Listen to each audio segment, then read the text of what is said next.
A reading from the second book of Kings. Naaman went down and plunged into the Jordan 7 times at the word of Elisha, the man of God. His flesh became again like the flesh of a little child, and he was clean of his leprosy. Naaman returned with his whole retinue to the man of God. On his arrival, he stood before Elisha and said, "Now I know there is no God in all the earth except in Israel. Please accept a gift from your servant." Elisha replied, "As the Lord lives, whom I serve, I will not take it." And despite Naaman's urging, he still refused.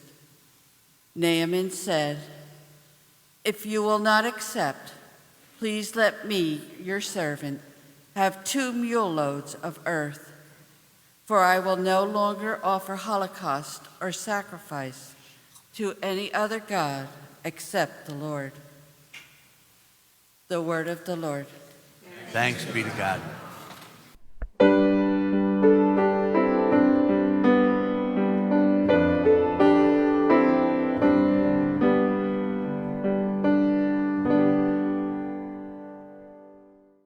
A reading from the second letter of St. Paul to Timothy. Beloved, remember Jesus Christ, raised from the dead, a descendant of David.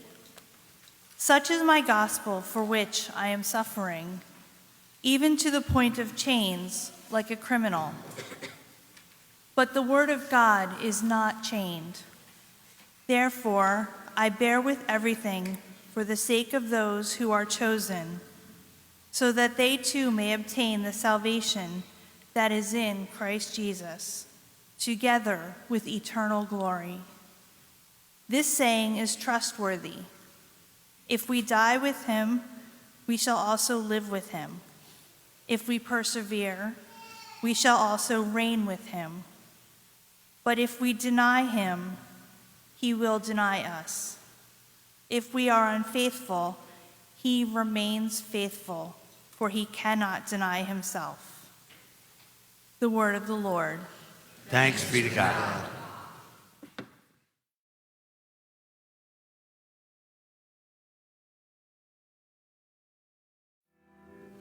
The Lord be with you. And with your spirit. A reading from the Holy Gospel according to Luke. Glory to you, Lord. As Jesus continued his journey to Jerusalem, he traveled through Samaria and Galilee. As he was entering a village, 10 people with leprosy met him. They stood at a distance from him and raised their voices, saying, "Jesus, Master, have pity on us."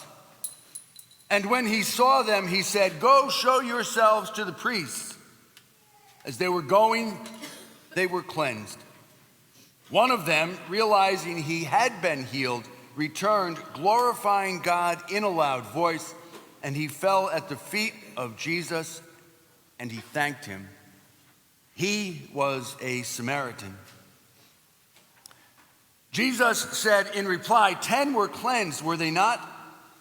Where are the other 9? Has none but this foreigner returned to give thanks to God?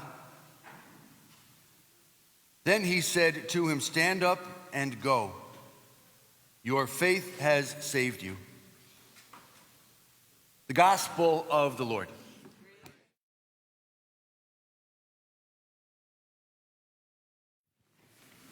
So, this is God's time of year, September and October. All the best people are born in September, and then the second best are born in October. Just a great season to be outdoors, and as it was, the beach where we swam, where we went in the summertime at home, closed mostly in the middle of September. The pool and a lot of the stuff closed there. But then the bar stayed open. Of course, they kept the bar open until October, Columbus Day. And you could have big parties, and the restaurant was open some of the time, but not all the time. Anyhow, it was just a weekend like this one. I think it was the last weekend of the season, and I was home for something, I can't remember what, and Judith said, "Let's go to the beach and have a drink." That was like a grown-up thing to do. And so off we went to the beach to have a drink. And it was this thing called Naked Southsides, which is just spruced up lemonade with a lot of fresh mint chopped into it. It's really quite good. And she always liked to say that we got ours naked with no rum in it, right? But some of the other people, she said, let's get that naked drink. I said, okay, yeah, how scandalous is that? So we have our Naked Southsides, and then it's time to go someplace. I can't even tell you what it was, but we were on a little bit of a schedule, and we stayed too long, and the evening was it was gorgeous down there, and the waves, the west wind was out of the west, and the waves were just perfect, and oh my heavens, it was a little slice of perfection in paradise. So we stayed too long and realized, oh my gosh, Judith, we got to get going. Come on, we're going to be late for whatever it was.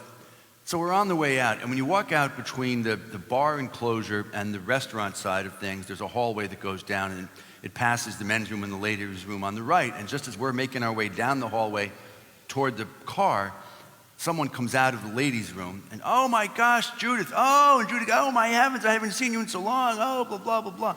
And she's all dressed up like the dog's dinner for this big party that they're having in the restaurant part. She said, oh, you have to come and say hello to so-and-so. She said, oh, I'd love to, she says. So she goes in, they take each other by the hand and go in. We're like in, khaki shorts and flip-flops, and they're all dressed up in their diamonds and pearls. And I'm watching from behind, I'm like here, and right behind, the sliding glass doors are right over there where the church doors are, and I'm kind of watching her from a distance. And she's going to this one and hugging this one and kissing that one. And she does that way that Pat Nixon used to greet people, where she turns her hands out like this and leans back and a big smile and all this other stuff. And hugging and kissing and carrying on. And the lady walked her in, then walked her out. And like, we're running late. And I thought, we're going to miss it, But I didn't want to go crash her thing. So we came out and all these hellos and carrying on. And we got about 3 steps toward the car. And she said, I just have one question. I said, what's that? She said, who were those people? I said, I couldn't tell you, but I kind of had a little bit of an inclination that she was just putting on the dog, that she was just like being nice and it was fun and everybody, we're all going to be best friends, even though I don't know your name or anything else. And she concluded later that she'd gone to high school with the daughter of the woman who'd come out, and it was a 50th wedding anniversary of her classmates' grandparents, I think is the way it turned out. But that ability to multiply the joy, no matter what's in it, even if I don't know these people, right? In some parts of life, we call that philanthropy, right? If you give financial support to causes that don't have any direct impact or benefit for you, but outside of the financial realm, there's this other thing, I don't know, what do we call it? It's like spiritual philanthropy or just kindness. The idea, the devotion to helping other people to succeed, supporting other people's inspired successes, like, hey, a 50th anniversary party, that commemorates a great inspired success. It's an inspired success, of course, if it lines up with God's hopes. If it's something that delights Jesus, if it's something that Jesus would do in his time with us, right? And it comes in so many forms. It's like philanthropy, but it doesn't involve cash. It involves just kindness and support and multiplying the joy. And that notion of encouraging inspired successes and not thinking there's anything in it for me. Not thinking there's anything in it for me. I'm just there to multiply the joy, to divide the grief, to enable other people to get to that peaceful place, that more profoundly peaceful place. And so the story in the first reading today from 2 Kings. Elisha has succeeded Elijah as the #1 prophet in Israel. Now, the relationship at that point between Aram, which is to the east of Israel, and Israel itself, it's kind of frenemies. There are times when they get along, and then they're bitter rivals, and they go back and forth. However, there are moments when they get along. So the king of Aram, it's a big chunk of modern-day Syria, except it stretches all the way over to the Euphrates River, all the way into modern-day Iraq. The king of Aram has a favorite soldier, a leader of his army named Naaman. So you can call him Naaman the Aramean or Naaman the Syrian, whatever you want to call him. He was a terrific soldier, great guy, all-around favorite of the kings. Naaman contracts a skin disease, a lethal skin disease, probably something like leprosy as we know it. So in the palace of the king is a small Israelite child who's been taken in one of the raids on Israel. She's like a slave in the king's palace. She hears about Naaman's skin disease, and she says to the king, you know what? Send him over to see Elisha. Elisha, the prophet who's replaced Elijah, he can take care of this in no time flat, right? So the king says, why not? He writes a letter to the king of Israel, his sometimes friend and sometimes enemy, and says, listen, I want to send my guy Naaman over to your guy Elisha. Deal? King of Israel gets all wigged out, thinks this is a setup, this is some sort of a hostile thing. And then he finally says, okay, send him over. Naaman goes from the king of Israel down to Elisha. Elisha says, hey, here's the thing. And it's just casual. He says, go jump in the Jordan River 7 times. The guy says, are you kidding? I could do that back home. I could jump in the river 7 times. No, you got to jump in this river 7 times. And he does it, and he's healed. And then he comes back, and he wants to give Elisha a big payment. And Elisha says, out of the question. Out of the question. You being cured is an inspired success. It's something that makes God smile. It's the way that the Lord wants the world to be. The Lord wants you to be whole. And I'm thinking, subtext, just do me a favor, Naaman, no more raids on the border, huh? But he doesn't say anything like that. There's nothing in it for him. He encourages Naaman's joy. And so Naaman can go back, and he hasn't had to pay Elisha a single thing. Call that an inspired success. He had a successful trip into the river. He jumped in, jumped out 7 times. He's all better. They're all going to live happily ever after. Elisha is a major mensch in this moment, huh? Does for Naaman just what needs to be done and doesn't demand any payment. In fact, refuses it. A similar story in the gospel today, the 17th chapter of Luke's gospel, as Jesus is making his way down to Jerusalem. The journey started in chapter 8, so we're most of the way there by now as we get to chapter 19, or 17 rather, 9 chapters later, 8 chapters later. So the subject comes up about who's in and who's out, and in an altogether different way, in this moment where Jesus is teaching people what he most wants them to remember, knowing that he's heading to Jerusalem, and this is it. The 10 people with leprosy approach him, but to say they approach him, the biblical rule at that point is you have to stay 100 feet away. So they're shouting from a great distance, 100 feet away. Jesus, and they don't ask for money, they say, Jesus, have mercy on us. And they call him Master, and only the disciples at this stage have, in Luke's gospel, only the disciples have called him Master. So this is a big turning point. And so Jesus, like Elisha, remember, Elisha didn't lay hands on Naaman. Elisha just said, go jump in the river. Jesus says a similar thing. Doesn't say go jump in the river. He says, go show yourselves to the priests. So neither Elisha nor Jesus was there in a big public display of watch me heal you. They weren't even there when the healings took place, right? So you can't even say there's some kind of notoriety in it for them. Go show yourself to the priest. And they go, the 10 of them are on their way, and on the way, the one guy realizes he is cured, and he comes back, and it's a very important detail that the one who came back was a Samaritan. Remember, there's lots and lots of frictions between the Jews and the Samaritans. It was the Good Samaritan was the ironic turn in the story, that the good guy in the story should be a Samaritan. Once again, it's a surprise twist in the story that the one who comes back is a Samaritan. Not a friend of Israel's, but because of the skin disease, he and the Jews in his group of 10, they're not making that distinction between between Israelite and Samaritan. But Jesus doesn't ask for a lot of publicity. Remember, Jesus over and over again says, go, don't tell this to anybody. I've just made your life better, but please don't say anything. And no, I'm not going to take anything for it. And no, I just want your life to be better. All for the glory of God.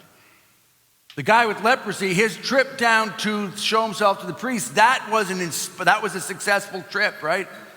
An inspired success. The guy was cured, and that's the way Jesus wants this guy to live. All right, out from under the heel of this wretched skin disease. Jesus, there he is. There's nothing in it for him other than knowing that he's doing the Father's will, other than knowing that he's bringing people to deeper peace. It's like philanthropy, but it doesn't involve money.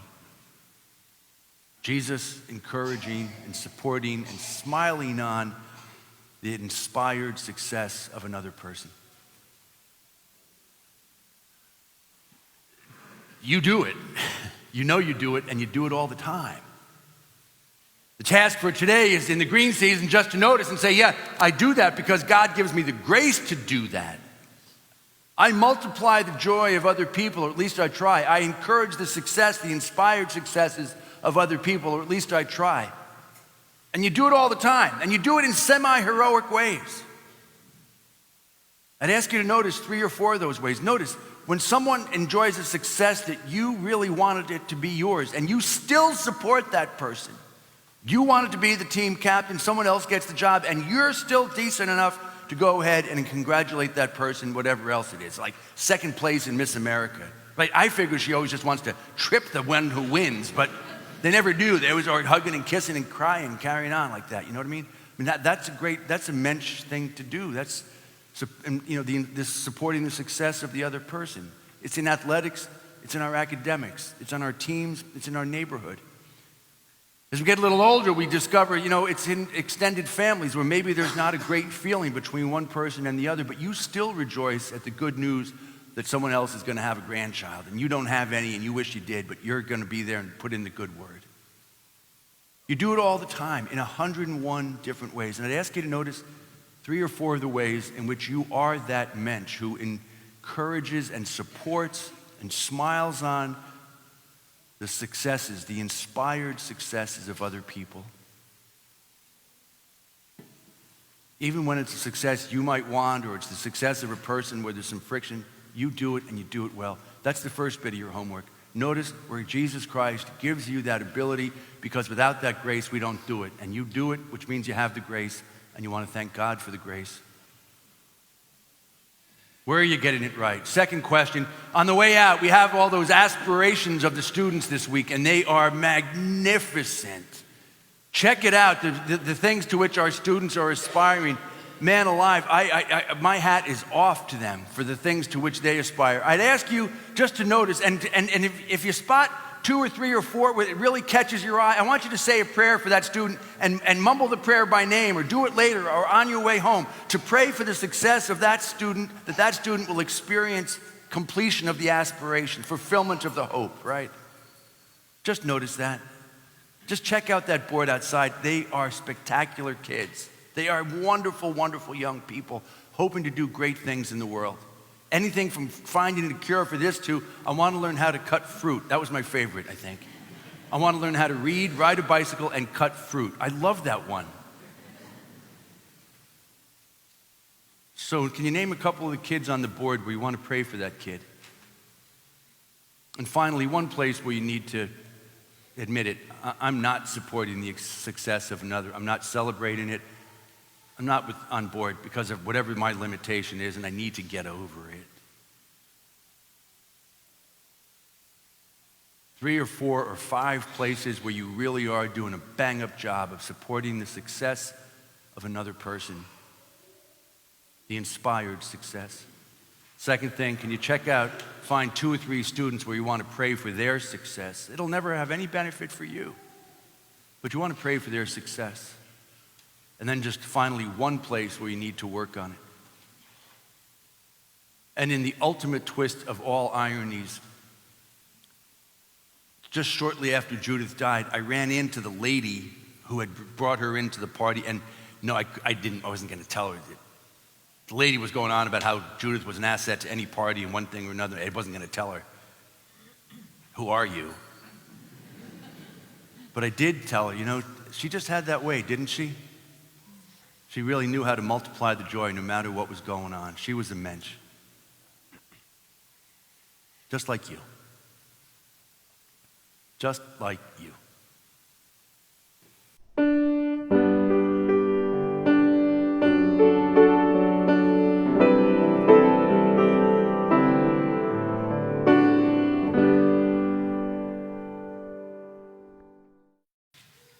So, you are philanthropists in 1,001 ways, not just with the ways in which you financially support organizations around the world. You are philanthropists, you are mensches, because you know what you do? You encourage inspired successes for other people that might have nothing to do with your quality of life. You do it in your classrooms, you do it on your athletic fields, you do it in your artistic stuff, you do it in the band, you do it at work, you do it in your family, you do it with annoying extended relatives, You do it all the time. You encourage and affirm successes that have no benefit for you, inspired successes. Jesus made a lifetime of it, and you're just like him in that regard. So name 3 or 4 ways in which you regularly do that very thing. Support, encourage, affirm successes, inspired successes. You do it all the time. Notice a student or two where you think that is such a cool aspiration, and you want to support them by praying for them in that aspiration. And maybe just notice one place where you're being a little bit stingy. And you can be a little bit more supportive, affirming, encouraging of someone else in their pursuit or achievement of success. Have a great weekend. Let us pray.